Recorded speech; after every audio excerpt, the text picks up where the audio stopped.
Bom, pessoal, já que a taxonomia é a classificação dos seres vivos de acordo com algumas regras, alguns critérios, quais são esses critérios que a gente usa para agrupar os seres vivos em conjuntos comuns?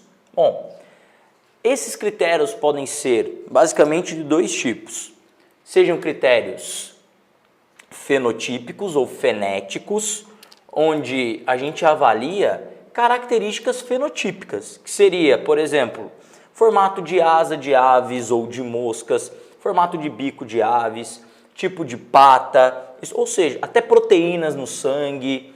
Seria então essa classificação fenotípica, de acordo com as características que a gente observa.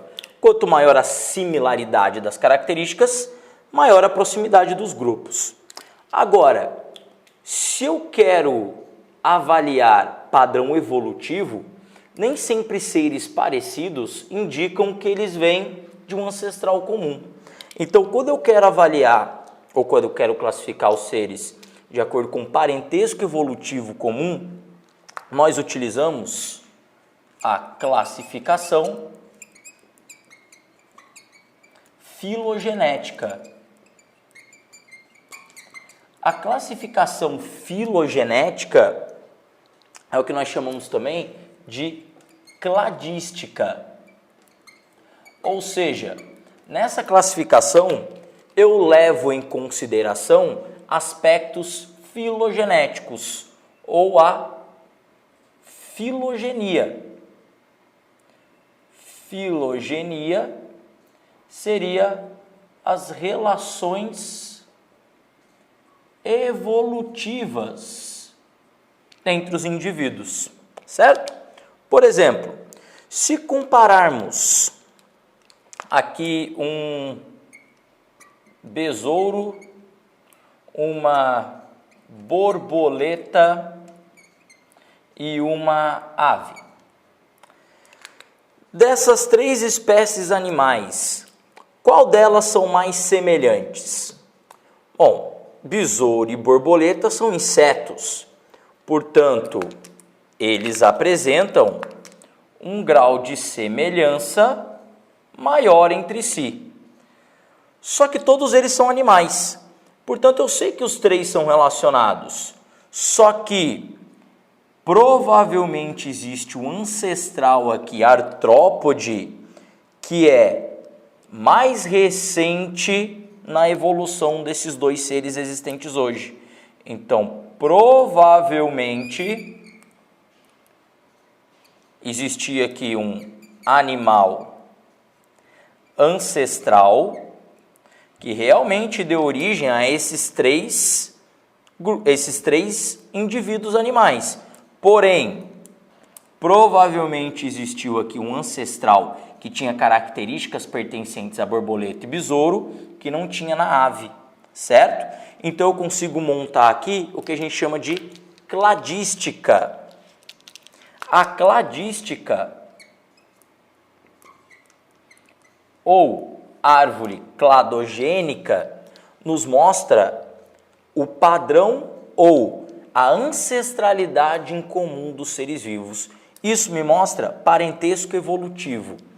Quanto mais próximo das espécies atuais, mais recente é o parentesco.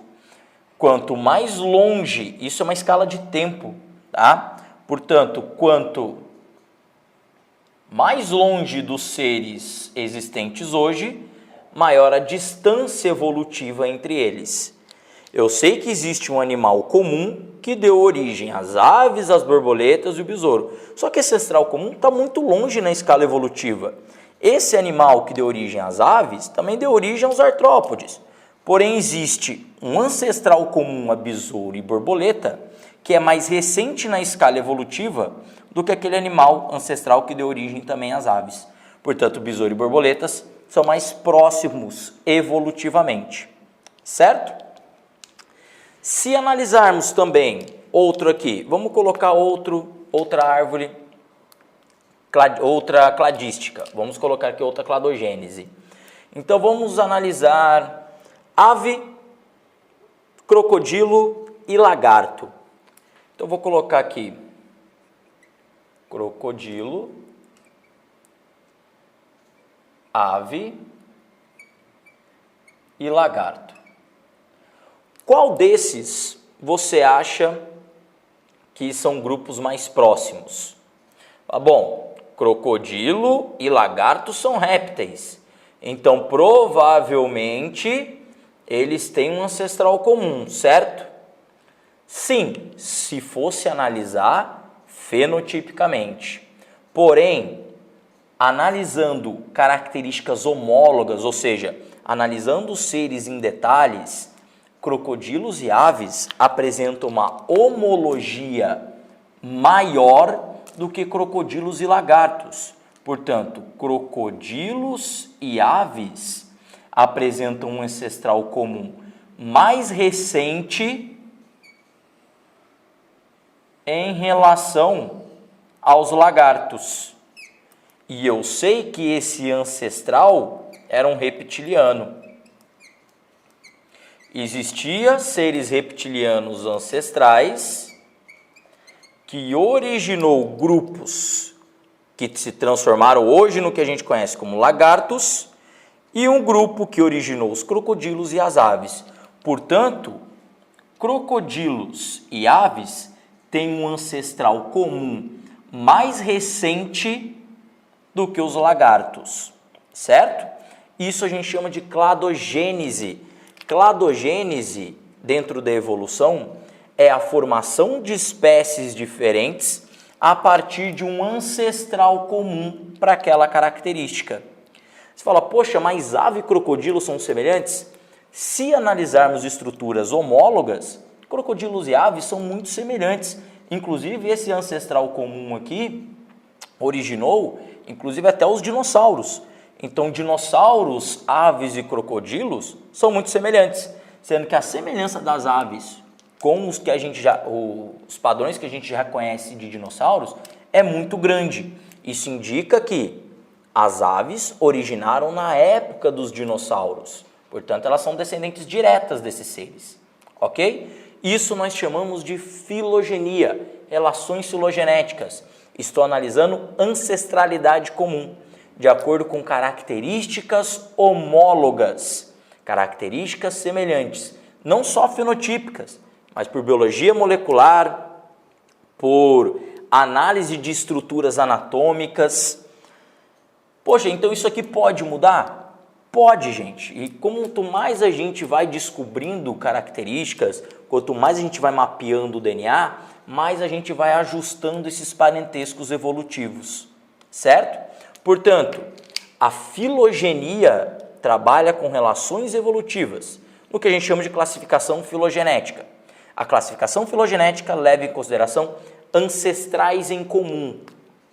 Então, se eu levo em consideração ancestrais em comum, eu vou levar em considerações aspectos evolutivos em comum. Eu sei que existe um reptiliano ancestral, ou um grupo de reptilianos, que deixou descendentes, que parte desses descendentes originaram os lagartos, parte originaram um grupo que originou hoje as aves e os crocodilos. Portanto, o grupo que originou os crocodilos e as aves, ele é mais recente na história do que um grupo que originou lagartos, crocodilos e aves, ok? Quanto mais próximo da divisão, mais recente é o ancestral.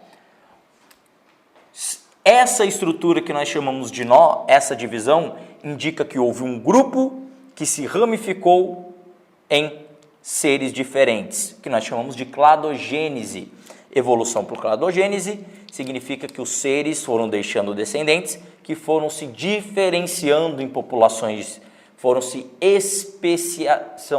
formando espécies diferentes, o que a gente chama de especiação. A cladogênese, ela tem uma característica de aumentar a biodiversidade. Ok? Beleza, gente? Valeu!